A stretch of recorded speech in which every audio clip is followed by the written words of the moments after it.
जय जोहार जय आदिवासी। आज बात करते हैं गरीबी, पैसा और हमारे आर्थिक स्थिति के बारे में।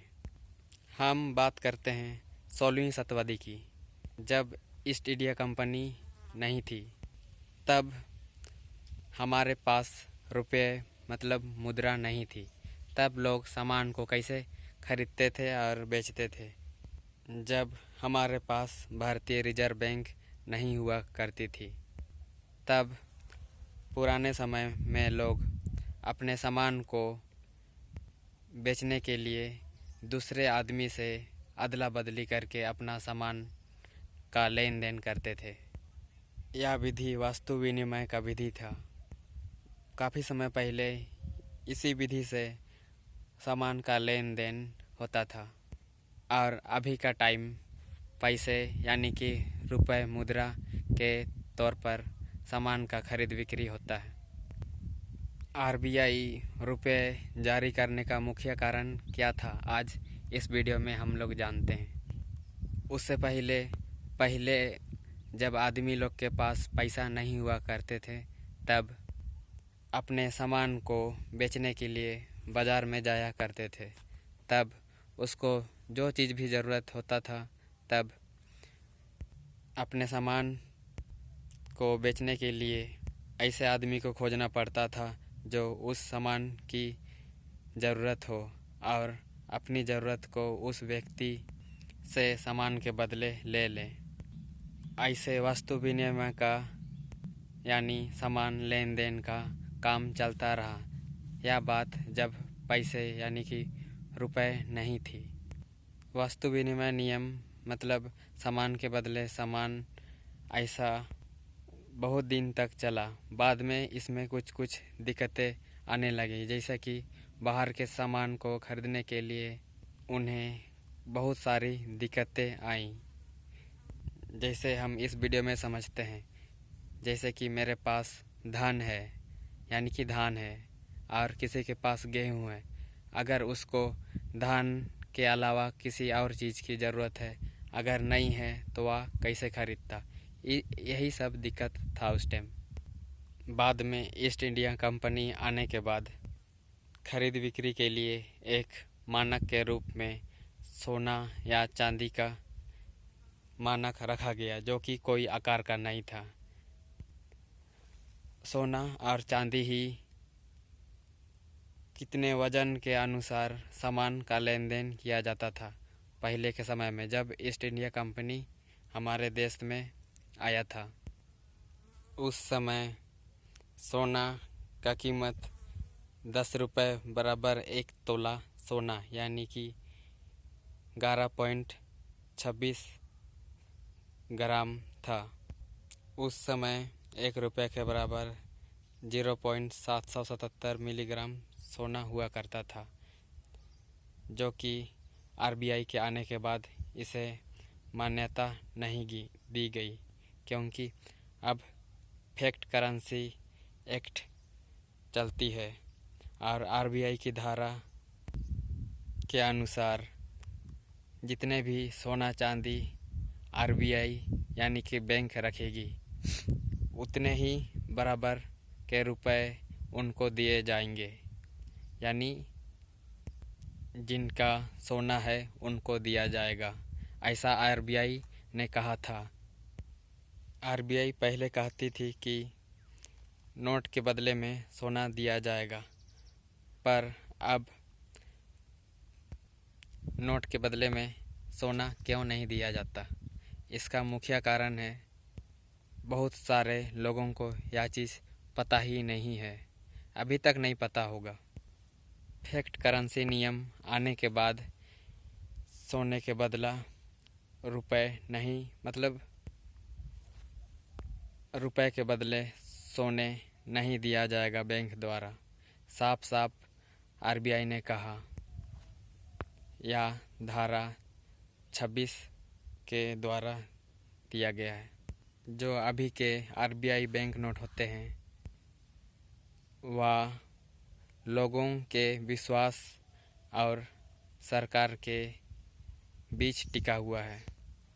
यानी कि सरकार यानी कि आरबीआई बैंक द्वारा वचन दिया जाता है कि मैं धारक को इतना रुपए दूंगा, यानी कि 10 रुपये, 100 रुपये आदि आदि। बैंक यानी कि आरबीआई, भारत रिजर्व बैंक, हमें वचन देता है कि मैं तुमको इतना रुपए दूंगा, और इसी वचन देकर हम विश्वास कर लेते हैं कि हमें इतना पैसा मिला है, लेकिन वास्तव में वह केवल वचन पात्र होता है। पहले नोट पे ऑन डिमांड लिखा हुआ होता था, on demand at any office, यानी कि आप कहीं पे भी आप अपनी वचन पत्र को देकर अपना सोना ले जा सकते थे। लेकिन नोट पर लिखा ऑन डिमांड को चुपके से हटा दिया गया और किसी को पता भी नहीं चला और इसका विरोध भी नहीं हुआ। बैंक किस तरह वचन देती है आप देख सकते हैं। यह एक 100 रुपये का नोट है। इसमें साफ साफ लिखा हुआ है, मैं धारक को 100 रुपये अदा करने का वचन देता हूँ। और लोग यही चीज़ को रुपए समझ लेते हैं, क्योंकि उनका काम यही रुपए से चल जाता है और चल रहा है। बस आरबीआई तो कहा है कि मैं वचन दे रहा हूँ, यानी कि रुपए नहीं दिए हैं, तो हमारा रुपए उनके पास अभी तक है। और हम जानते हैं ऑन डिमांड पैसे के ऊपर लिखा हुआ था, उसको पहले ही हटा दिया गया था 1970 के आसपास। या क्यों हटाया गया, इसका मुख्य कारण अगर लोग जानेंगे तो बैंक नोट के बदले हर कोई सोना या चांदी मांगेगा। यही मुख्य कारण था कि उन्होंने चुपके से यह हटा दिया। बैंक नोट केवल वचन के तौर पर चल रहा है और लोग इसे ही एक विश्वास नोट के रूप में मान रहे हैं। जब लोग मानना बंद कर देंगे कि यह रुपए नहीं केवल वचन पत्र है, तब लोगों को असली रुपए मिलेगा। कितने सालों साल से बैंक द्वारा केवल रुपए नहीं बल्कि हमें वचन दिया जा रहा है। किस तरह वचन दिया जा रहा है, आइए गौर से समझते हैं। जैसा कि मैं किसी के यहाँ काम करता हूँ और मजदूरी 500 रुपये मिलती है, और कोई एक मेरा दोस्त भी रहता है, उसको भी 500 रुपये दिया जाता है। लेकिन मैं कहता हूँ मालिक से कि मुझे आप बैंक रुपये ना दें, क्योंकि मैं जानता हूँ यह वचन पात्र है। और मेरा दोस्त केवल बैंक नोट 500 रुपये लेके चल जाता है और मैं 500 रुपये के बदले मैं उससे वचन लिख के ले लेता हूँ, जिसमें मैं धारक को 10 किलो चावल लेने का वचन लिखा देता हूँ, जिसमें उसका साइन भी रहता है।